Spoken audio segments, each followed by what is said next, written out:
This, we're talking about the Steve Allen Show, which was on. Sorry. It's okay. Which was on WNBT. It was an hour show, once a week.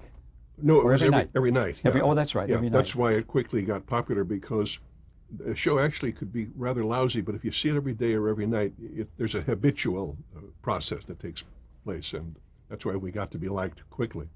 Or disliked, as the case may be. Since the, well, of course, that was a live show. It wasn't taped. Tell us, if you recall, what the sets were like. I mean, did you have a desk? Yeah, I had a desk, but it was quite different from what we now think of as maybe the Johnny Carson type setup, stage-wise. We originated the show from a studio which is no longer an NBC house. It's at 67th Street. I think it's an ABC facility now.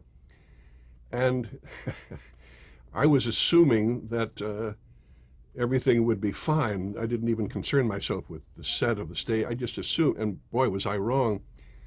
The day we showed up at the studio that day to do the show live that night, I looked out to the audience, and there was no audience, no seats. And I said, hey, hold everything, folks. Where are we going to put the people? And somebody said, up there.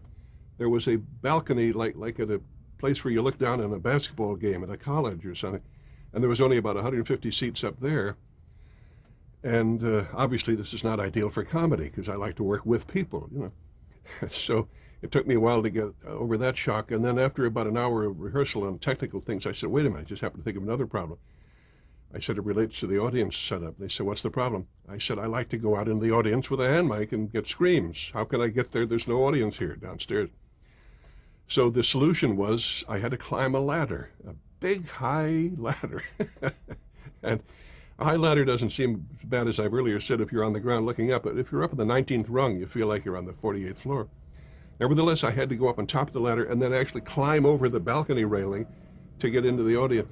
Well, it was another instance of something that is a negative, something that was a drag, and it turned out it looked funny to see a grown man having to climb into a balcony to even talk to people. So we were able to use that negative in a positive way. So they even shot you going up the ladder? Yes, there was all the drama, and then the musicians would sometimes add a little mysterioso music or whatever. Do you remember who the sponsor was for that show? Beer company? I don't. Well, yeah. For a long time, we had the Knickerbocker beer, the Rupert brewery people, as our sponsor, but there were also other local sponsors. The Broil Quick, the thing you would broil things in quickly, hams or whatever you broil quickly. Did you have to do any of those commercials yourself? I think I did some commercials live, but I didn't do any broiling or quickening. I did, however, from time to time do live commercials for the beer folks. I think there was a law that you weren't actually supposed to be seen drinking the beer. Why, I don't know.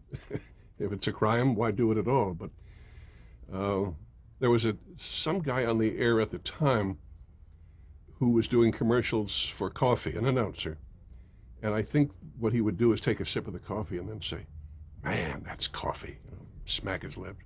I wanted to smack his lips myself. But anyway, one night I took a sip of beer and said, man, that's coffee. It was funny at the time. The time was about 10:26, I think. How did that show on NBC compare to the one you did on CBS? It was very similar. I don't remember really changing anything structurally, because, as I've earlier narrated here, it all started on my Hollywood radio work for CBS in this town. So I just made a few minor nips and tucks and adjustments, and it wasn't, as I say, in formula, much different. And whatever changes were made were all part of evolution.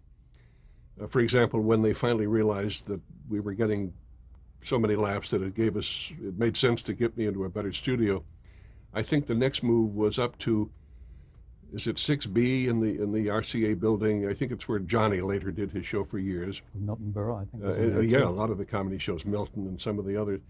It was a good house for comedy, as I recall.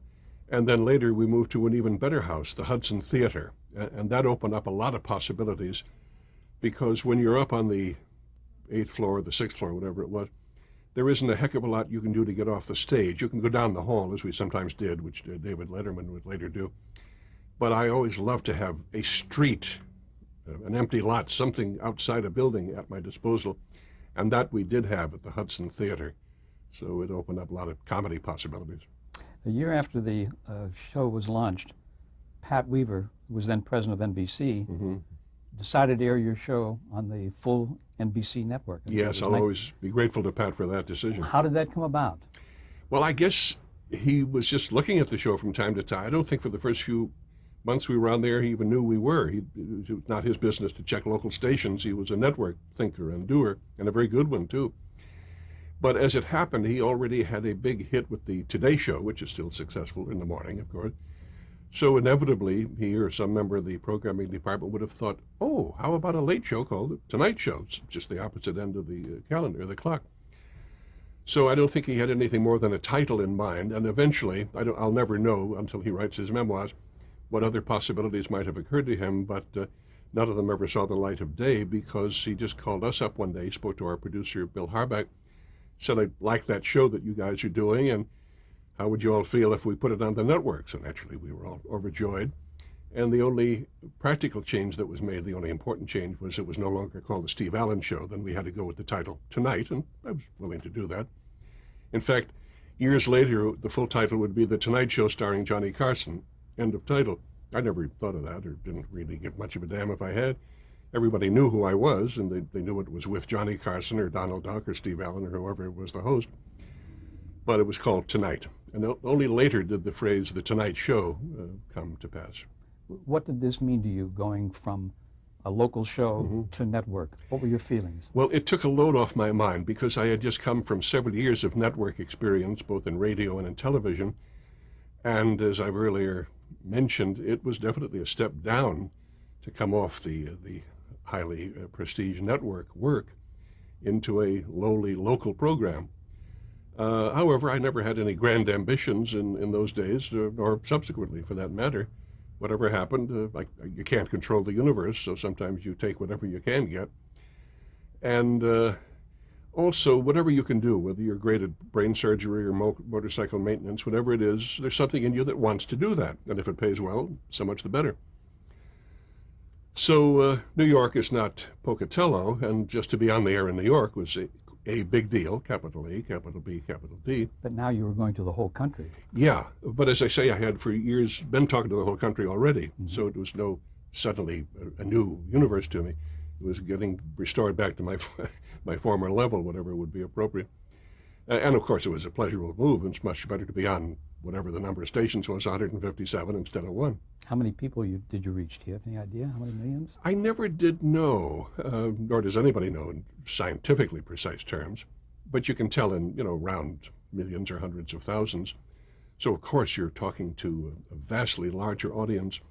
Although in those days, what is true even now was, I suppose, even more true then, that America basically goes to bed about 10:30 because they have to be up on the farm at 6 or at the factory at 7:30.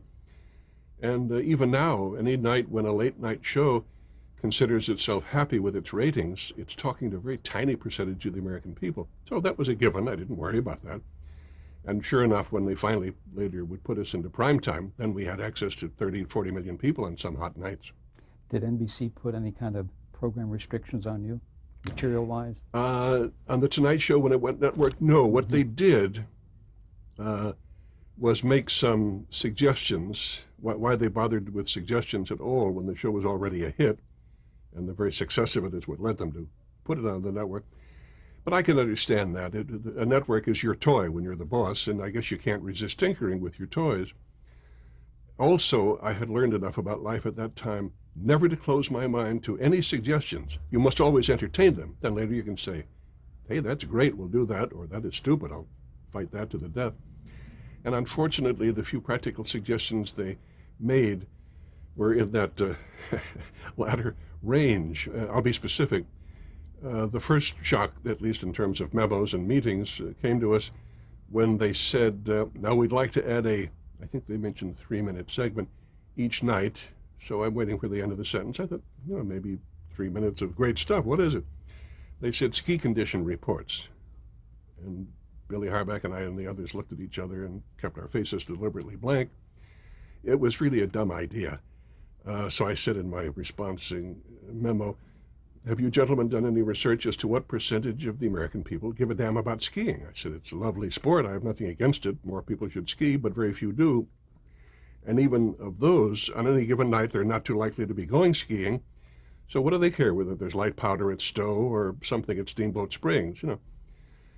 So nevertheless, it was their network, and for, I don't remember how long, it seems to me about 2 weeks, poor Gene Rayburn, who was our announcer, actually stood in front of a blackboard and gave ski condition report. Now this would come out of half an hour of screaming comedy and hot jet, and suddenly the audience in the studio was, is he talking about snow? You know, who gave a damn? Well, they finally realized they'd made a dumb suggestion, and we dropped that. The other suggestion was not that dumb. Abstractly, it's not a bad idea, but in practical terms, it was a bad idea. Suggestion number 2 was we will have a resident critic, sort of like Gene Shalit in the morning, and he will come on and give you little 2-minute reviews of all the great Broadway shows that open. Now, it sounds like a good idea, but I had to actually point out to these gentlemen who were running the major network in the world, in the great city of New York, that the great Broadway opening nights are few and far between. Something opens almost every night, and it's pretty lousy. But how many nights are there when Oklahoma opened, or South Pacific, or, you know, from here to whatever? So, nevertheless, they assigned a critic to the show, a very nice fellow. I think his name was Bob Joseph, if I'm not mistaken. He was a personal friend, a social friend. But charming camera work was not his area of expertise. He was basically a writer, a good critic, as far as I ever knew. But his personality was not ideally adapted to television, and most nights he had lightweight fare to talk about, and many a night nothing whatever to talk about. So again, there was about a 2 or 3 week embarrassing period, and then they dropped that suggestion. Did you go to that as an area of satire at any time? I was tempted, but since it would have been satirizing my own show or being personally rude to poor Bob, no, I didn't do anything of that sort. I held my own counsel, as we say, and the thing finally fell off the wagon of its own weight. Well, did the network have script approval? I don't know. The philosophical question was never put to me directly, but I knew that they had in those days men I wish they had more of today when they could really use it. What's the technical term? Program practices? Program practices and whatever. They're the censors. They don't like to use that word, but that's what they are. And I think we need them now. Where are they when we need them? Because in those days, nobody ever tried to say a 4-letter word on television or show frontal nudity or anything else that they do now. And consequently, I guess the fellows with the blue pencils occasionally, just to justify their salaries, really used to come up with some dumb suggestions, but very little with our show. First of all, not that much of it was written, and sometimes what censoring there was had to do with commercial considerations. For example, if your sponsor was Chesterfield, nobody could say, well, that was certainly lucky, you know, even if you're talking about a lucky stick or something. So there was a little of that, but that's understandable. Show business is a business, and I never argued about that. I thought, oh, okay, we won't say lucky on this show. You know. Tell me about Pat Weaver. We know he contributed the name Tonight. Yes. What else did he contribute to the show? Well, he did something very important. He put us on the network. I don't know, he might have had 48 other people coming into his office trying to get something else on, so he chose us. You'd have to ask Pat that. Pardon me. I've always thought he was one of the better programming executives. He had, I think, a bit more of a, what you might call a social conscience than most of them do. And that's kind of a luxury to which it's questionable as to whether they are really entitled.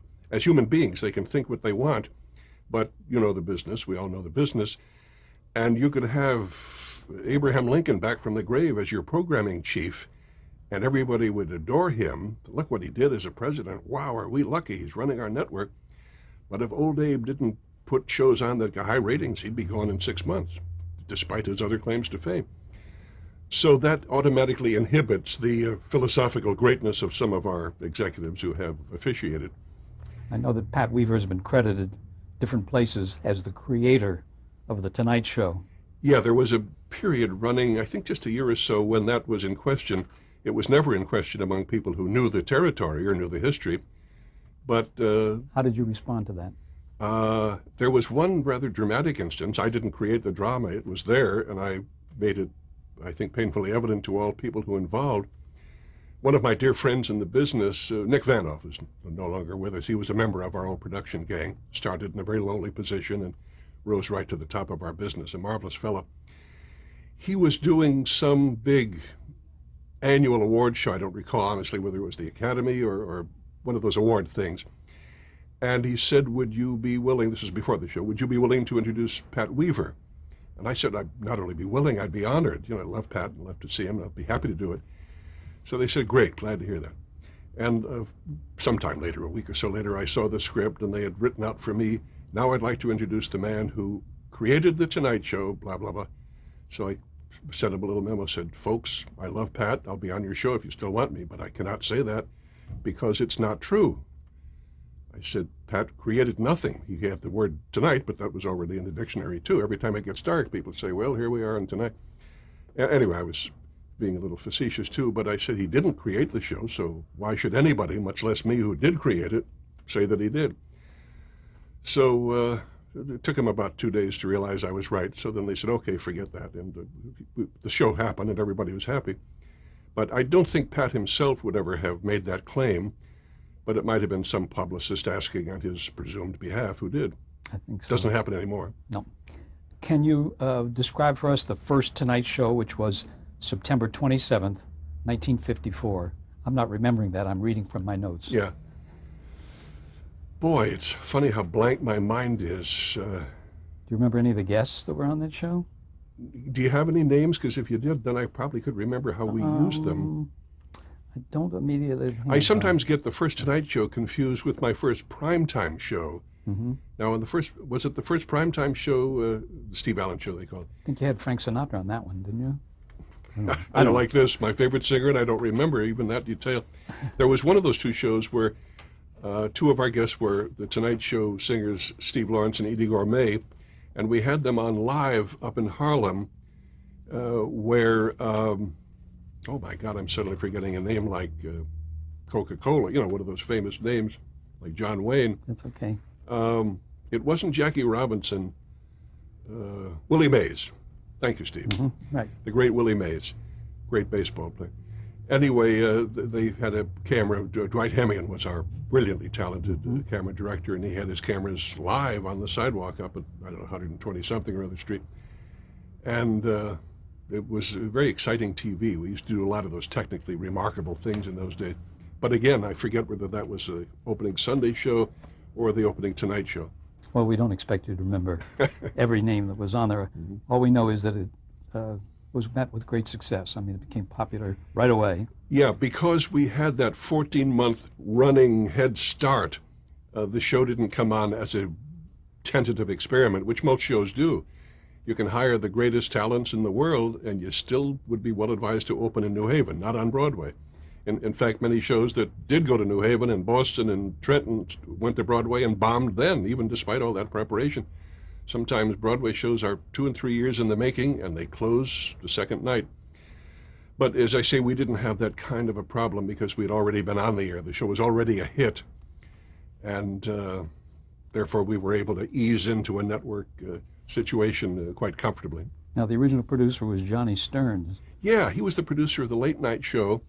And there were 2 staff changes made as we transited from local to network, concerning which I was never consulted.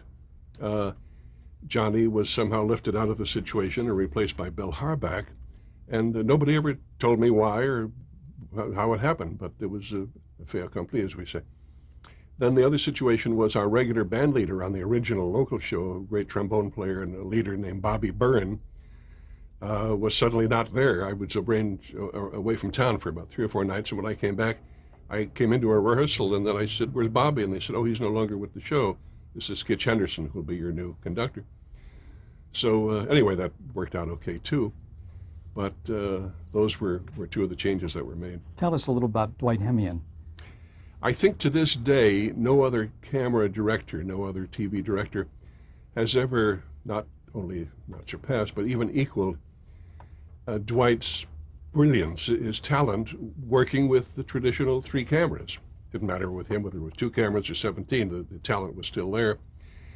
We had, especially on the opening Tonight Show, an almost invisible budget. Nowadays, with a budget of $1 million for a show, you can call for 18 dancing girls or whatever you want. You give me that and they'll bring you the 3 elephants or a swimming pool, whatever you ask for. But when you can do these same things on almost no budget, you have to be really talented, and Dwight always was, and still is, because he went on to do many more important shows, Elvis Presley specials and Barbra Streisand specials, and a lot of great stuff. The old Broadway, not Broadway, but the Hollywood Palace. Is that it? Oh, yeah. Yeah. Nick Vanoff produced that. With Nick and with Bill Harback and so forth. So just to give you an example of his brilliance, once when Sammy Davis was our guest, instead of having Sammy just go to the center of the stage and sing, as he would with 99% of the other shows in the business, Dwight seated him on what was ordinarily the chair occupied by the camera operator on the big center camera. It was on a big piece of machinery called a boom. And the camera, instead of pointing out at whatever was on the stage, turned around and pointed at the occupant of that chair, which was in this case Sammy, and that it was actually controlled by people on the stage pushing the boom around. And it had the illusion that as they kept moving the big boom around the room, around the theater, you saw Sammy in a reasonable close-up, and behind him dancing girls and sandbags and ceiling chandeliers and people in the audience screaming and stuff. Visually very exciting and very creative. So Dwight, working with Billy Harback and Nick Vanoff and other lieutenants on his great team, gave us some wonderful visual stuff. In fact, he was so creative that we used to have a little amateur, unofficial, I should say, poll going in the audience, in the show. After he would do something that creative and that original, then the betting was, how long do you think it'll take the so-and-so show to steal that and run with it? And usually it took only about 4 or 5 weeks. Tell me about the writing sessions with Herb Sargent and Stan Burns. Were you in on all of them, or did they come to you with finished material? All of the above. Sometimes I would sit with them, but most of the time I would let them alone. We would, pardon me. It's okay. We would talk, of course, about the requirements of our star guests, because that was of major importance. And for example, if you get a Gloria Swanson or a Carol Lombard or Fred McMurray, you have to concentrate on making them as good as their talent would entitle them to be made. And so we would have sort of general agreements about that. And then later, when we had a larger staff, and to us that just meant 4 or 5 writers instead of the 57 they have now, generally you would have Stan and Herb write one sketch. Then if the guest was also funny and creative in his own way, such as Peter Ustinov, for example, who was with us several times, we would confer with him. And in many cases, if we were lucky, he'd say, hey, I already do a bit as a German tank commander or whatever, so you'd just drop his bit like a building block into your show, not have to write much of it. Or you would start with something he could do and build a sketch around that. One of the cutest sketches, for example, involved my playing straight for Peter, who's a wonderfully talented man and very charming. And I was just about to actually travel to Europe that summer. So I said, this is the kind of thing you can expect if you travel across borders in Europe. So at one point we were pretending that I was at the border as we entered Germany, and he gave a very funny performance as the German official inspecting my luggage and so forth. And then later he was the same kind of a fellow, but in this case, as you enter the borders of Italy, and in the third instance, I don't know, the borders of Russia, whatever it was. So we built that sketch around his abilities.